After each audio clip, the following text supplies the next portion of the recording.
We just saw right now how the issues of self-confidence and self-esteem begin right from the womb, when the baby is in the womb, and how mothers-to-be can actually help in shaping up the confidence of their children. Let us try to understand what are the signs and symptoms of a low self-esteem in a child, and how a parent can spot it right at the beginning and nip it in the bud. Ma'am, what do you think parents should look for? What are the signs that a parent should look for in their child to understand where does the confidence level of the child is? When we talk of self-confidence, the word ego is often used very callously by people. This one has a very big ego, this one has a very strong ego, this one is very stubborn.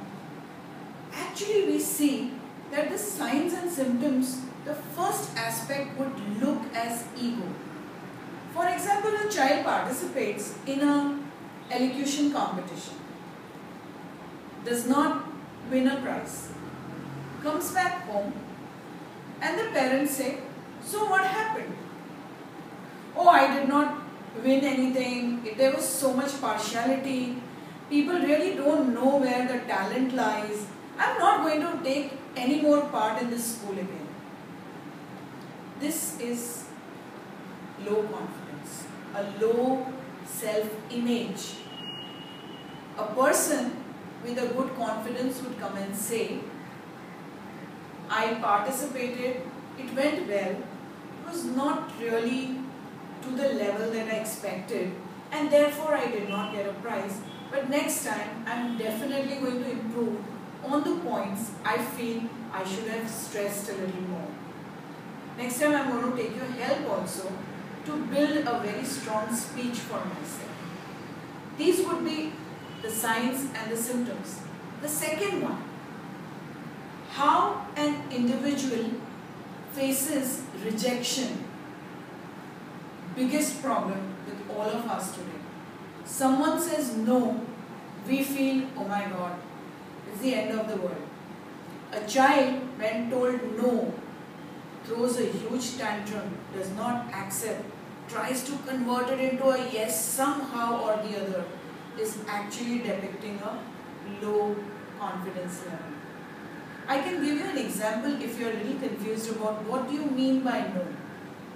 So the child wants to go to the circus and the parents say no. The child throws a tantrum. "I want to go. I want to go this weekend itself." The parents may say, "It's not possible this weekend, we will go next weekend." The child says, "No, I want to do it now only." The instant gratification will be seen with children who have low confidence level and also indicating insecurity.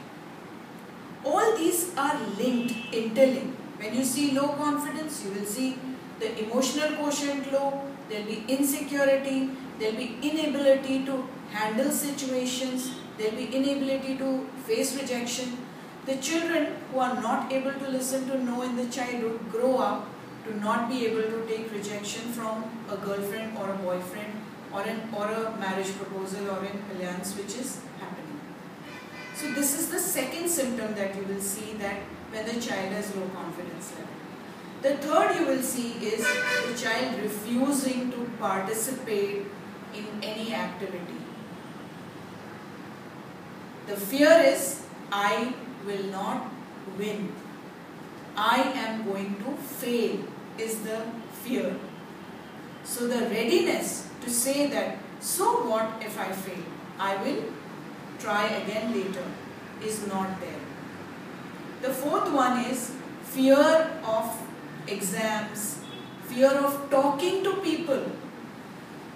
In our activities, when we are building self-confidence in children and adults, we give them simple activities like go and talk to 3 strangers and come and report how you felt, what happened.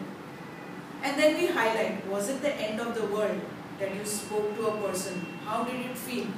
And then they share that initially it was a little tough, but then we realize that it was not really all that difficult. So these are the few signs. The other signs would be for the parents to keep a little observation, keep watching the children, keep seeing them, how they are responding and reacting to various challenging situations in life.